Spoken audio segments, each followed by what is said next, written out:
Bismillahirrahmanirrahim. Assalamualaikum warahmatullahi wabarakatuh. Bagaimana kabarnya anak ibu yang solih dan solihah? Alhamdulillah, luar biasa, dahsyat, Allahu Akbar. Masya Allah, tabarakallah. Sebelum kita berdoa seperti biasa nak, perhatikan adabnya, duduk yang baik, dan simak penjelasan ibu berikut ini sebelum kita mempelajari pelajaran pada hari ini. Seperti biasa kita dahulukan dengan berdoa. Berdoa dimulai.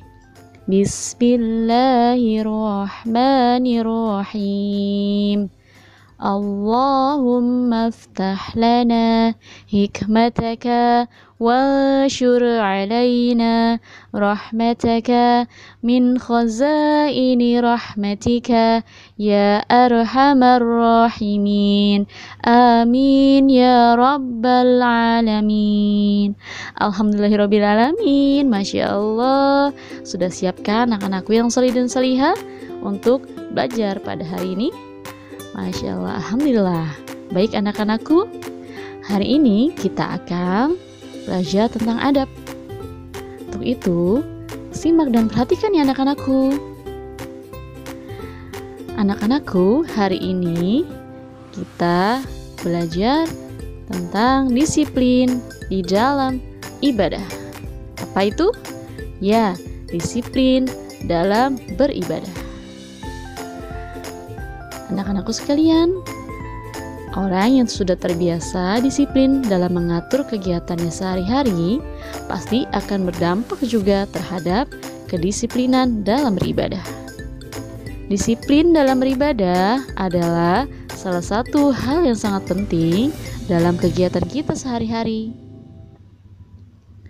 Karena ibadah merupakan kebutuhan manusia beragama, terutama kita sebagai umat Islam, maka perlu diatur waktunya agar kita bisa melaksanakan ibadah sesuai waktu yang tepat.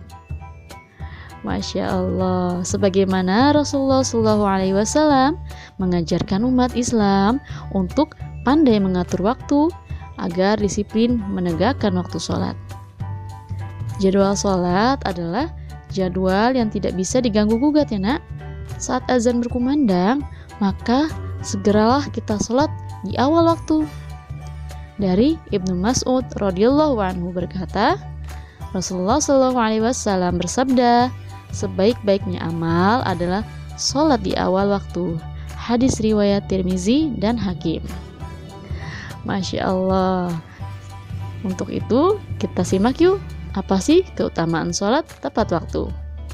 Untuk yang pertama, keutamaan sholat pada tepat waktu itu, Allah Subhanahu wa Ta'ala mencintai perbuatan sholat tepat waktu. Amalan yang paling dicintai oleh Allah adalah sholat pada tepat waktunya, berbakti kepada orang tua, dan jihad di jalan Allah Subhanahu wa Ta'ala. Masya Allah ya nak.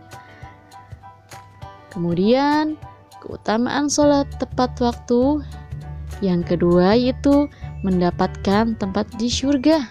Masya Allah. Sebagaimana diriwayatkan oleh Abu Dawud dari Abu Qatadah bin Rib'i mengabarkan kepadanya bahwa Rasulullah SAW bersabda, Allah Subhanahu wa Ta'ala berfirman, sesungguhnya aku mewajibkan umatmu sholat 5 waktu, dan aku berjanji bahwa barang siapa yang menjaga waktu-waktunya, pasti aku akan memasukkannya ke dalam surga. Dan barang siapa yang tidak menjaganya, maka dia tidak mendapatkan apa yang aku janjikan. Masya Allah, tabarakallah. Begitulah anak-anakku untuk keutamaan sholat tepat waktu. Yang ketiga yaitu diampuni dosa-dosanya. Sebagaimana hadis riwayat Ahmad, sesungguhnya seorang hamba yang muslim jika menunaikan sholat dengan ikhlas karena Allah Subhanahu wa Ta'ala, maka dosa-dosanya akan berguguran seperti gugurnya daun-daun ini dari pohonnya. Hadis riwayat Ahmad. Masya Allah, tabarakallah. Begitulah anak-anakku keutamaan sholat tepat waktu ya. Untuk itu Yuk, sama-sama kita menjadi anak yang tepat waktu dalam beribadah. Anak-anakku sekalian, tadi adalah suatu bukti bahwa Allah Subhanahu wa Ta'ala akan mengampuni dosa-dosa hambanya saat ikhlas melaksanakan sholat tepat waktu. Tentu, jika kita mengamalkan kedisiplinan pada ibadah-ibadah yang lainnya, insya Allah akan lebih banyak lagi manfaat yang didapatkan. Masya Allah, tabarakallah, begitulah ya disiplin dalam beribadah anak-anakku. Semoga kita semua menjadi anak yang disiplin dalam beribadah dan tepat waktu lagi dalam beribadah. Amin ya robbal alamin. Cukup sekian dari Ibu. Sebelum itu kita tutup dengan doa kafaratul majlis. Subhanaka Allahumma wa bihamdika asyhadu an la ilaha illa anta astaghfiruka wa atubu ilaik. Astaghfirullahal azim, astaghfirullahal azim, astaghfirullahal azim. Alhamdulillah, cukupkan sekian dari Ibu. Sampai di sini. Wassalamualaikum warahmatullahi wabarakatuh.